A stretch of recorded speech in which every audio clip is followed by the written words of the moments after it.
En el video de hoy, echamos un vistazo a 5 horribles casos en los que las mascotas devoraron a sus dueños directamente frente a los ojos de otras personas. Desde un ataque de tigre que terminó con un cuerpo medio devorado, hasta una mujer que estaba convencida de que su gorila poseía empatía humana antes de ser golpeada hasta la muerte. Pero primero viajamos a la remota naturaleza de Nuevo México, donde el sueño de un hombre de establecer un santuario se convirtió en su peor pesadilla. Era el 14 de septiembre de 2017, bajo el sol implacable de Nuevo México, fuera de ruidoso Downs. En un refugio improvisado detrás de puertas oxidadas, las risas de los niños jugando pronto fueron reemplazadas por gritos, cuando Nina, un jaguar negro de 90 kilogramos, destruyó la ilusión de seguridad que Tyler Qualls había construido con tanto esfuerzo. Tyler era un paramédico retirado del ejército de 46 años, que había regresado después de 2 despliegues en Irak, con nervios destrozados y una profunda desconfianza hacia la civilización. Después de la muerte de su padre, había heredado un terreno desértico de 2,4 hectáreas, que poco a poco transformó en lo que él llamaba un microreserva. En el terreno vivían 2 linces rojos, algunos reptiles rescatados, y Nina, el jaguar, que él consideraba la pieza central de su instalación. Tyler había comprado a Nina 2 años antes a un criador en Texas, pagado en efectivo, y la había transportado en un remolque de caballos modificado a través de las fronteras estatales. A menudo afirmaba que su experiencia militar le daba un respeto intuitivo por los depredadores y que no necesitaba formación formal. Operaba el lugar solo, sin personal, sin protocolos de seguridad, sin barreras de emergencia. Rechazaba los tranquilizantes y no llevaba armas de fuego. Su solución para el peligro era la confianza en sí mismo, de la que creía que los animales podían percibir. Una vez al mes, Tyler organizaba lo que llamaba días de puertas abiertas, eventos informales anunciados a través de foros locales y el boca a boca. Los visitantes podían observar a los animales de cerca, detrás de simples cercas de alambre. Tyler guiaba descalzo por el lugar, hablaba sobre el equilibrio natural, la confianza y cómo el miedo lastima a las personas. Sus folletos impresos mencionaban la protección de los animales, pero no contenían avisos legales ni advertencias reales. En la mañana del día 14 de septiembre llegaron 11 visitantes, entre ellos una pareja de Albuquerque con 2 niños, un grupo de turistas de Arizona y 3 locales. Hasta las 10 en punto se habían reunido cerca del recinto de Nina, un área de aproximadamente 6 por 9 metros, cercada con malla de alambre y sombreada por un viejo cobertizo de metal. Los invitados tomaban fotos mientras Tyler hablaba sobre la dieta de Nina, su comportamiento diario y su convicción de que ella lo consideraba parte de su familia. Lo que los invitados no sabían, Nina ya había mostrado un comportamiento inquietante desde hacía varios días.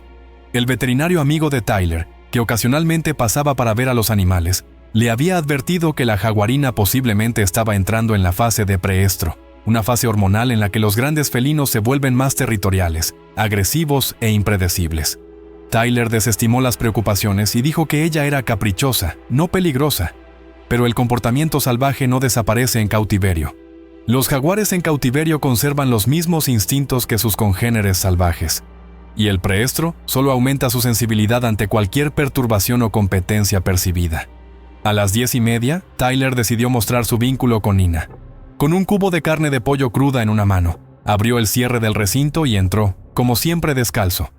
Hizo un gesto de desdén cuando los invitados reaccionaron preocupados y dijo que Nina lo conocía.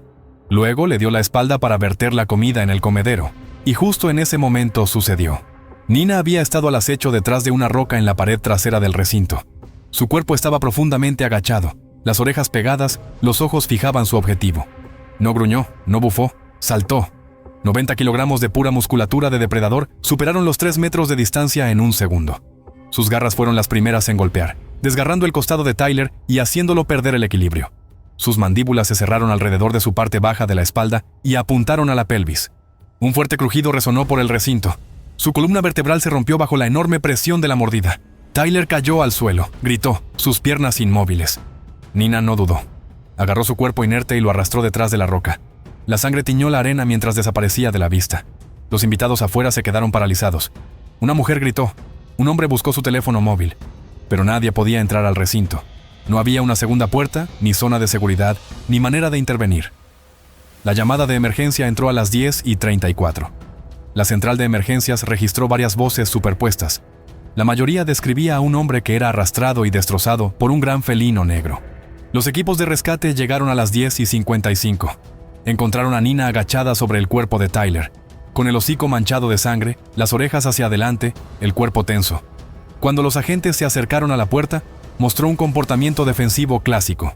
Cuando dio un paso adelante y mostró los dientes, le dispararon 2 veces en la cabeza con un rifle de calibre .308.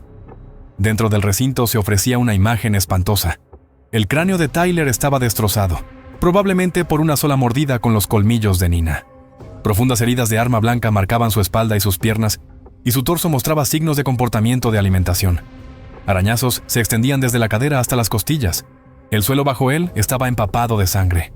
La investigación reveló que Tyler murió pocos minutos después del primer ataque. La lesión en la médula espinal lo paralizó de inmediato, y la pérdida de sangre por varias heridas arteriales fue mortal. No había indicios de enfermedad en Nina. Ningún sedante ni estimulante, ninguna indicación de provocación. Ella simplemente actuó instintivamente. El recinto cumplía con los requisitos mínimos del Estado, pero no tenía reservas de seguridad. Tenía puntos ciegos, no había una barrera reforzada entre el animal y el cuidador, y no había un plan de emergencia. Las autoridades llegaron a la conclusión de que el ataque podría haberse evitado, no porque Nina se comportara de manera antinatural, sino porque Tyler había ignorado medidas de seguridad básicas. Los restos de Tyler fueron incinerados. Su hermana, una maestra de las cruces, organizó una pequeña ceremonia conmemorativa a la que asistieron algunos de los antiguos compañeros de Tyler del ejército. La ceremonia se llevó a cabo en un centro de veteranos. Una foto de Tyler en uniforme estaba junto a una bandera estadounidense doblada. Nadie habló públicamente sobre el jaguar. En el plazo de un mes, se disolvió la reserva. Los 2 linces rojos fueron llevados a un centro de vida silvestre con licencia en Colorado. Se quitaron las cercas, se desmontaron los edificios y se ofreció el terreno en venta. Las autoridades estatales cerraron las investigaciones en silencio. No se presentaron cargos, ya que Tyler técnicamente no había violado ninguna ley aplicable.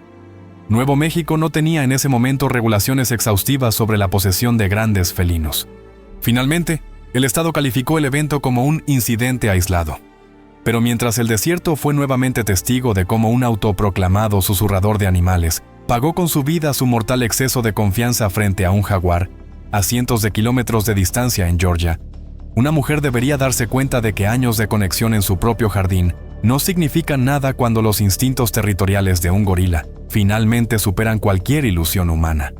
Era el 2 de junio de 2015, el aire pesado en Calhoun, mientras guirnaldas de luces brillaban suavemente sobre una tranquila fiesta en el jardín.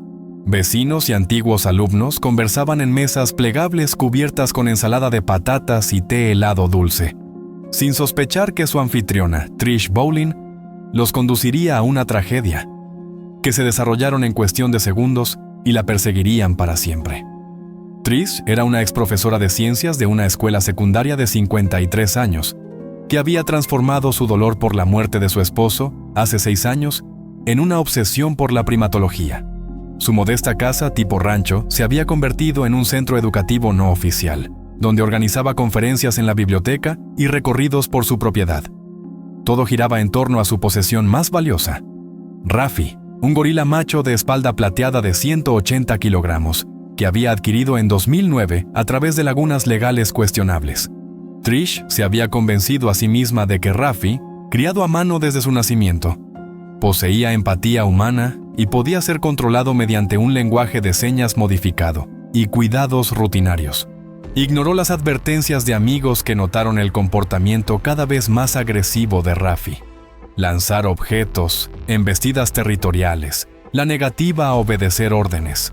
Estos eran signos clásicos de un gorila macho joven que quiere establecer su dominio. Comportamientos que en la naturaleza determinarían su posición dentro del grupo, y ella no reconoció el peligro. El anexo construido especialmente, en el que vivía Rafi, estaba equipado con un marco de acero y puertas dobles, pero el error fatal de Trish fue su creencia de que las barreras entre ella y su compañero de habitación eran innecesarias. Entraba regularmente al recinto de Rafi sin ninguna protección, una práctica que iba en contra de todas las recomendaciones del Departamento de Agricultura de los Estados Unidos en el manejo de primates. Su confianza en su vínculo con él la había cegado ante la verdad fundamental. Los gorilas siguen siendo animales salvajes, independientemente de su crianza, con instintos moldeados por millones de años de evolución. Aquella noche, cuando la parrillada llegaba a su fin, Trish ofreció a sus invitados un recorrido que nunca olvidarían. 8 personas la siguieron por el jardín hasta Rafi, que estaba quieto detrás de una puerta de rejas, y seguía sus movimientos con ojos oscuros. Lo que vieron luego debería destruir cualquier ilusión sobre la mansedumbre de los simios en cautiverio. Trish entró en el recinto con una caja llena de duraznos maduros, la golosina favorita de Rafi. Ella intentó demostrar su comunicación mediante el lenguaje de señas, pero Rafi no reaccionó. Una señal de advertencia que ella ignoró. Luego, en un momento de mortal sobreestimación de sí misma, extendió la mano hacia él para mostrar su disposición a confiar táctilmente. El primate lo interpretó de otra manera. Los gorilas machos adultos son 10 veces más fuertes que los humanos, con una envergadura de más de 2,4 metros y la capacidad de levantar más de 1.800 kilogramos. Aunque no son agresivos por naturaleza, un solo golpe puede romper costillas, y su presión de mordida de 1.300 libras por pulgada cuadrada puede aplastar un cráneo instantáneamente. In einem Bruchteil einer Sekunde schlug Rafi sie mit einem einzigen offenen Hieb gegen die Brust, der sie zu Boden schleuderte. Noch bevor sie sich wieder aufrichten konnte, ging er auf sie zu. Ein dominanter Männchen, das seine Autorität geltend machte. Sein 180 Kilogramm Körper stürzte sich mit erdrückender Wucht auf seinen Oberkörper. Jeder Schritt brach Rippen und ließ innere Organe kollabieren. El terror aumentó cuando Rafi agarró a Trish por la mandíbula. Sus enormes manos rodearon su cabeza sin esfuerzo. Con un solo mordisco poderoso, arrancó una parte de su rostro. Sus colmillos, diseñados para pelar corteza de árbol y aplastar plantas resistentes, atravesaron carne y hueso con una eficiencia aterradora. Los invitados huyeron en pánico. Sus gritos resonaban por el barrio suburbano mientras presenciaban la brutal realidad de la fuerza primate. Un vecino que escuchó los gritos llamó a emergencias. Cuando la policía llegó 12 minutos después, encontraron a Rafi inmóvil sobre el cuerpo de Trish, no agresivo, sino vigilante, con la tranquila dominancia de una espalda plateada que había defendido con éxito su territorio. Sin saber que había un animal peligroso presente, esperaron otros 10 minutos a que llegara la Agencia de Protección Animal. Finalmente, un dardo tranquilizante terminó la confrontación, pero para Trish cualquier ayuda llegó demasiado tarde. Su cráneo estaba destrozado, su torso desgarrado por la inmensa fuerza del ataque de Rafi. Los duraznos esparcidos alrededor de su cuerpo sin vida eran un símbolo sombrío de la confianza que había depositado en un ser cuya naturaleza había malinterpretado fundamentalmente. Rafi fue sacrificado a la mañana siguiente, una decisión tomada sin protestas ni peticiones. La familia de Trish rechazó entrevistas y solo apareció un pequeño obituario en el periódico local, donde se mencionó su trayectoria como profesora y defensora de la protección de primates durante muchos años. La investigación reveló numerosas infracciones que se habían acumulado durante años. Registros de comportamiento incompletos, manejo inadecuado de los recintos y falta de supervisión veterinaria. La propiedad fue vendida, el anexo demolido. Solo quedaron notas burocráticas marginales que marcaron el fin del sueño mal dirigido de Trish Bolin. Mientras la confianza equivocada de Trish en su compañero transformaba una inofensiva demostración en el jardín en una pesadilla. A miles de kilómetros de distancia, en el áspero paisaje de Wyoming, la excesiva confianza de un hombre estaba a punto de ser destruida de la manera más brutal posible. Era el 16 de noviembre de 2013. El viento cortaba helado sobre las llanuras cerca de Cody, mientras un león berberisco caminaba de un lado a otro detrás de barrotes oxidados en medio hectárea de recintos improvisados. Poco después del mediodía, Derek Pruitt entró en el recinto con una bandeja llena de carne de ciervo cruda, sin saber que su confianza imprudente de años estaba a punto de encontrar un final violento. Derek Pruitt era un exestrella de rodeo de 38 años, cuya reputación intrépida en el circuito de rodeo se había forjado a través de riesgos calculados y una capacidad de reacción rapidísima. Cuando una lesión terminó su carrera, dirigió la misma peligrosa autoconfianza hacia la crianza de animales exóticos. Transformó viejos paneles de rodeo en su propiedad fuera de Cody en recintos. Su mayor orgullo era Jax, un león berberisco de 230 kilogramos que había adquirido de joven y criado durante 3 años. Leones de berbería, extintos en la naturaleza pero aún criados en cautiverio, son depredadores de élite con un peso de hasta 250 kilogramos, garras de 2 pulgadas, aproximadamente 5 centímetros, una presión de mordida de 650 psi e instintos de caza que permanecen agudos incluso cuando son criados a mano. A medida que envejecen, los machos se vuelven más territoriales, fuertes y peligrosamente impredecibles. Derek basó su manejo del león en errores peligrosos.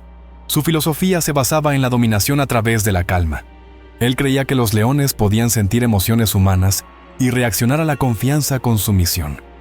Entraba regularmente al recinto de Jack sin ninguna protección, alimentaba al enorme felino a mano y caminaba a lo largo de la cerca armado solo con un palo. Las señales de advertencia se habían acumulado durante semanas. Jack mostraba un comportamiento clásico de estrés, deambulación inquieta en momentos inusuales, rechazo de comida durante días, irritabilidad creciente en encuentros rutinarios. Tales cambios de comportamiento son comunes en leones en cautiverio, especialmente durante fluctuaciones hormonales o estrés territorial, y a menudo preceden a estallidos agresivos. Sin embargo, Derek desestimó estas señales de advertencia como pereza invernal. Su exceso de confianza lo cegó ante el peligro que cualquier biólogo conductual capacitado habría reconocido de inmediato. El fin de semana de Acción de Gracias, su sobrino de 14 años, Bryce, vino a ayudar con la alimentación, como tantas veces. La esclusa de seguridad del recinto, que en realidad debería prevenir el contacto directo, fue ignorada como siempre. Derek insistió en que Jax lo conocía demasiado bien como para representar una amenaza. 12:04, Derek entró en el recinto de los leones con piernas de ciervo en los brazos. El león yacía quieto en la esquina y lo observaba. Derek dio su saludo habitual y se giró para ir a la plataforma de alimentación. Ese solo movimiento, darse la vuelta, fue todo lo que se necesitó. Sin hacer ruido, Jax se levantó y cubrió la distancia en 2 zancadas. Con velocidad relámpago, golpeó con las patas delanteras sobre la espalda de Derek y lo tiró al suelo. Bryce gritó, paralizado justo fuera de la cerca. Cuando Jax cerró sus mandíbulas alrededor del cuello de Derek y sacudió con fuerza, la mordida del león, diseñada para aplastar tráqueas y romper vértebras, hizo exactamente eso. Derek pataleó débilmente unos segundos más, pero Jax no soltó, sus ojos fijos, inmóviles. Los instintos del animal habían superado años de crianza a mano y familiaridad. Bryce agarró un rastrillo de metal y gritó, golpeando las barras. Jax ni siquiera se inmutó. La llamada de emergencia entró a las 12:07. Bryce, con voz temblorosa, informó al operador sobre el incidente. Cuando los agentes de policía llegaron a las 12:18, Jax todavía estaba sobre el cuerpo mutilado de Derek. Los agentes dispararon un solo tiro y mataron al león en el acto. Derek fue declarado muerto en el lugar de los hechos. Sus heridas correspondían a un ataque clásico de un gran felino. Vértebras del cuello destrozadas, profundas marcas de arañazos a lo largo de la columna vertebral y heridas punzantes en la garganta. La bandeja intacta con carne de ciervo cerca dejaba algo claro. Jax no había atacado por hambre. Había reaccionado por instinto, territorial, repentino y definitivo. Un pequeño funeral tuvo lugar en las afueras de Amarillo, con pocos miembros de la familia, 2 antiguos amigos del rodeo y un guardabosques que conocía a Derek de visitas de control anteriores. No hubo discursos, solo silencio, viento y un ataúd cerrado. Bryce recibió atención psicológica. Los animales restantes de Derek fueron trasladados y el recinto fue desmantelado en pocas semanas. Las autoridades estatales endurecieron silenciosamente las regulaciones para la posesión de animales exóticos y cerraron las lagunas legales que Derek había aprovechado. Y mientras en Wyoming un león cobraba a otra víctima que había confundido familiaridad con seguridad, los densos bosques de California pronto serían testigos de cómo la última noche de cumpleaños de un cocinero jubilado se convertía en una pesadilla sangrienta con un oso negro. Era el 22 de mayo de 2016. Rayos de sol penetraban a través de los pinos por encima de Oakhurst, mientras los invitados se reunían detrás de la cabaña de Mario De Luca para celebrar con pastel y compañía silenciosa. Nadie notó la masiva figura negra al borde del bosque, hasta que Mario la descubrió con una sonrisa. Sacó su teléfono y comentó que sería una gran foto. Palabras que deberían haber sido de las últimas. Mario era un cocinero jubilado de 61 años que había cambiado la vida agitada en las cocinas de los restaurantes de Modesto, por lo que él llamaba una vida sencilla cerca de la naturaleza, en una propiedad boscosa cerca del Parque Nacional de Yosemite. Pero su sueño de armonía con la naturaleza se había hecho realidad de la manera más peligrosa, a través de su relación con Bobo, un oso negro de 180 kilogramos, al que había criado desde pequeño y dejado vagar libremente por su propiedad. El trato de Mario con el oso se basaba en peligrosas malas interpretaciones que resultaron ser mortales. Creía que Bobo era prácticamente vegetariano, lo alimentaba con fruta, pan e incluso cerveza, y dejaba que el enorme depredador deambulara libremente entre su propiedad y la naturaleza circundante. Esta habituación, el proceso por el cual los animales salvajes pierden su miedo natural a los humanos, es una de las situaciones más peligrosas en la gestión de la vida silvestre. Los osos habituados se vuelven impredecibles, ya que dejan de ver a los humanos como una amenaza y los consideran una fuente de alimento. Además, los osos negros, a pesar de su reputación aparentemente inofensiva, son omnívoros extremadamente fuertes que pueden correr a hasta 48 km por hora y trepar árboles sin esfuerzo. Sus enormes garras están equipadas con uñas de hasta 10 centímetros de largo, ideal para desgarrar troncos de árboles o cavar en la tierra, pero igualmente eficaz para desgarrar carne humana. Un oso negro adulto tiene la fuerza para destrozar un cráneo humano de un solo golpe, y puede romper huesos como ramas con una fuerza de mordida de más de 800 psi. Los guardabosques habían recibido varias quejas sobre la presencia de bobos cerca de áreas residenciales, pero la insistencia de Marius en que su oso era inofensivo había evitado cualquier intervención seria. Presumía regularmente ante los vecinos sobre su vínculo especial y describía cómo Bobo lo visitaba en el porche e incluso lo acompañaba al buzón. Estas interacciones, que Mario veía como prueba de su amistad, eran en realidad señales de advertencia de un animal salvaje que había perdido sus límites de comportamiento natural. El 18 de mayo, la fiesta de cumpleaños de Mario parecía ser la ocasión perfecta para presentar su relación especial con Bobo. Mientras sus 3 invitados, una ex colega, la hermana de esta y un artesano local, comían pastel y charlaban, el enorme oso apareció con la tranquila confianza de un animal que había aprendido a asociar a las personas con comida. La decisión de Mario de acercarse a Bobo con un trozo de pastel de cumpleaños representó el punto culminante de años de peligroso acondicionamiento. Los osos son comedores oportunistas con un sentido del olfato desarrollado que puede percibir comida a kilómetros de distancia. La oferta dulce de Mario desencadenó el mismo instinto de alimentación que lleva a los osos a hurgar en los cubos de basura o a irrumpir en tiendas de campaña. Solo que esta vez no había cerca ni miedo entre el animal y su objetivo. Bobo se levantó sobre las patas traseras antes de golpear con una enorme garra. El golpe alcanzó a Mario en plena cara y lo lanzó de espaldas al suelo, mientras sus invitados miraban petrificados de horror. Los osos negros matan mediante una combinación de mordiscos aplastantes y fuertes golpes de garra, utilizando su enorme fuerza para someter a presas que a menudo son más grandes que ellos mismos. Las mandíbulas de Bobo agarraron la pierna de Mario y lo arrastraron con la eficiencia metódica de un depredador hacia el borde del bosque, como un animal que quiere asegurar su presa. Los ataques siguientes se dirigieron al vientre y pecho de Mario, desgarrando carne y huesos. La llamada de emergencia llegó a las 16:34. De un transeúnte que escuchó los gritos que resonaban sobre la cresta de la montaña. Cuando los equipos de rescate y los guardabosques llegaron 30 minutos después, Mario ya estaba muerto, su cuerpo destrozado por el animal que él consideraba como un miembro de la familia. Un solo disparo de rifle terminó tanto con el ataque como con la vida de Bobo. Pero el daño era irreversible. El torso de Mario estaba desgarrado, su cuello parcialmente cortado, su rostro desfigurado hasta quedar irreconocible por las enormes garras del oso. El rastro de sangre y los jirones de su ropa, que se extendían desde la mesa de la fiesta hasta el borde del bosque, contaban la historia de sus últimos minutos desesperados. El funeral de Mario se llevó a cabo 3 días después en un pequeño crematorio en Mariposa. Solo asistieron familiares cercanos y algunos ex colegas.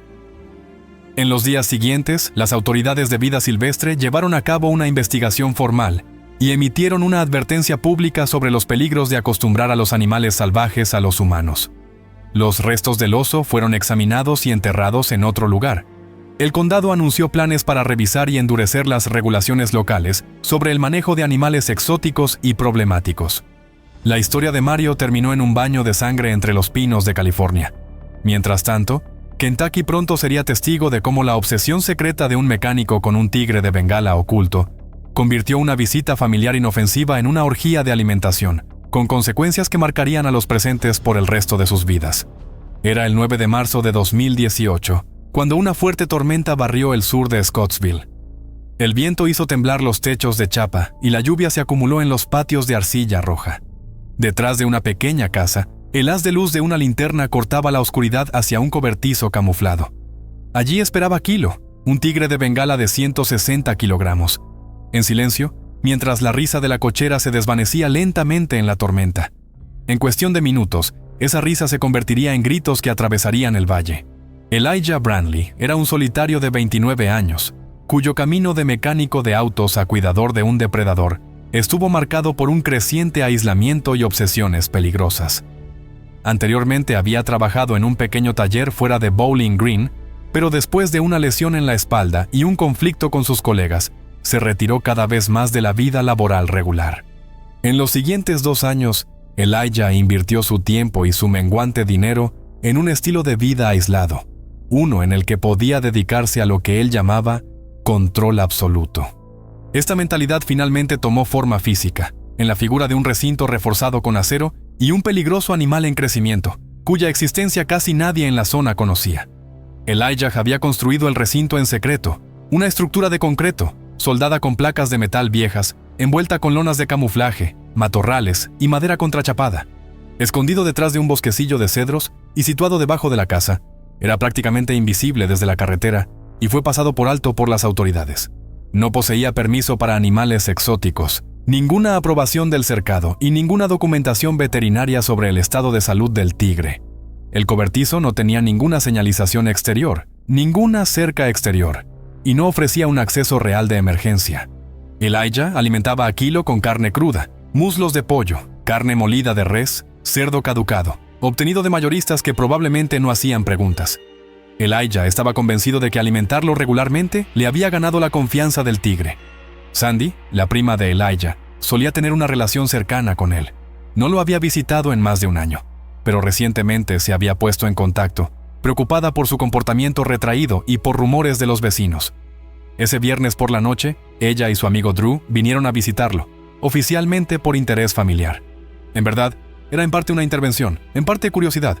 Estaban sentados en el garaje, bebiendo cerveza barata, mientras relámpagos destellaban sobre la colina. El techo de metal temblaba con el viento y el agua se acumulaba en las llantas del camión de Drew. Alrededor de las 21:15, después de una breve pausa en la tormenta, Elijah se levantó con una sonrisa y preguntó si querían ver algo totalmente loco. Su tono era casual y bromista. Ni Sandy ni Drew reconocieron la seriedad de su declaración. Elijah sacó una linterna, se abrochó la chaqueta y les indicó que lo siguieran. Salieron al barro y caminaron detrás de la casa. Sus zapatos resbalaban en charcos y hojas mojadas. El haz de luz cortaba a través de árboles y matorrales hasta que se encontró con una lona colgante que cubría algo que parecía un cobertizo. Kilo ya estaba despierto y corría inquieto. El sonido de pasos en el barro y voces en la oscuridad había despertado sus instintos de depredador. Los tigres de Bengala son superdepredadores, solitarios, capaces de cazar animales que son muchas veces más grandes que ellos mismos. Los machos pueden pesar hasta 300 kilogramos y alcanzar una longitud de más de 3 metros desde el hocico hasta la punta de la cola. Sus garras retráctiles pueden medir más de 10 centímetros de largo y su fuerza de mordida supera 1000 libras por pulgada cuadrada. En la naturaleza, acechan a su presa desde una emboscada y apuntan con una sola mordida fuerte al cuello para cortar la médula espinal y provocar una muerte instantánea. En cautiverio, estos instintos se mantienen, desencadenados por el movimiento, el olor y la oportunidad. Als Elijah durch die unverschlossene Tür des Geheges trat, überschritt eine Grenze, die in Kilos Vorstellung nie wirklich existiert hatte. Der Tiger sah keinen Pfleger. Er sah eine sich bewegende Gestalt in seinem Revier ohne erkennbare Bedrohung. No hubo gruñido de advertencia, ni movimiento de patas, ni vacilación. Kilo saltó desde la sombra lateral del recinto. Su cuerpo golpeó a Elijah con una fuerza devastadora. Elijah cayó con fuerza sobre el suelo de concreto. Su linterna rodó fuera de su alcance. Lo que sucedió a continuación se desarrolló en pocos segundos. Las mandíbulas de Kilo se cerraron con fuerza devastadora alrededor del cuello de Elijah. La mordida aplastó vértebras y cortó arterias vitales. Sandy gritó. Drew agarró una palanca oxidada junto al cobertizo y golpeó las rejas mientras gritaba. Kilo no reaccionó. El tigre sacudió el cuerpo de Elijah y lo arrastró hasta el extremo trasero del cobertizo, donde rápidamente se formó un charco de sangre bajo sus patas traseras. Kilo comenzó a devorar, metódicamente, en silencio. Rasgó tela y carne, exponiendo músculos y costillas. Sandy, en pánico, corrió de regreso a la casa para buscar su teléfono, cayendo 2 veces en el barro. Drew se quedó frente al cobertizo, llamando repetidamente el nombre de Elijah, incapaz de apartar la vista. Elijah no respondió después de los primeros 30 segundos. Probablemente ya estaba muerto después de 1 minuto. La llamada de emergencia de Sandy fue registrada a las 21:27. Tardaron más de 20 minutos en llegar al lugar la policía y los agentes de vida silvestre, retrasados por el clima y las malas condiciones de las carreteras. Cuando llegaron los equipos de emergencia, Kilo todavía estaba agachado sobre los restos de Elijah, mostrando un comportamiento claro de posesión y defensa, con las orejas hacia atrás, la mirada fija, la cola rígida. Un agente de vida silvestre preparó un rifle de dardos tranquilizantes, mientras otro se posicionaba detrás de un coche patrulla.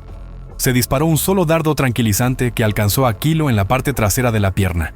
El tigre gruñó, retrocedió lentamente y colapsó bajo la sedación en 3 minutos. La escena que encontraron los investigadores era espantosa. El rostro de Elijah estaba desfigurado hasta quedar irreconocible. Su cuello estaba roto y su caja torácica estaba parcialmente abierta. La sangre se había filtrado en las grietas del suelo de concreto. Ropa, astillas de hueso y carne desgarrada estaban esparcidas en un radio de casi 2 metros. El funeral de Elijah se llevó a cabo 5 días después, en un cementerio privado cerca de Bowling Green. Solo un pequeño grupo de familiares asistió. No se publicó un obituario y no se celebró un servicio formal. El ataúd permaneció cerrado. La familia rechazó entrevistas y pidió que los detalles se mantuvieran confidenciales. El tigre, Kilo, fue trasladado sedado a un refugio seguro la misma noche. Después de un breve periodo de observación, fue trasladado a un santuario de grandes felinos con licencia en el oeste de los Estados Unidos. Las autoridades iniciaron una investigación sobre cómo Elijah había adquirido y mantenido al animal, pero no encontraron ningún documento, recibo o permiso. Dado que no había violaciones claras relacionadas con el comercio o el transporte, no se presentaron cargos posteriormente. El cobertizo fue desmantelado en el transcurso de una semana. La propiedad fue ofrecida en venta discretamente por el patrimonio de Elijah. No hubo cobertura local, aparte de una breve entrada en el informe policial.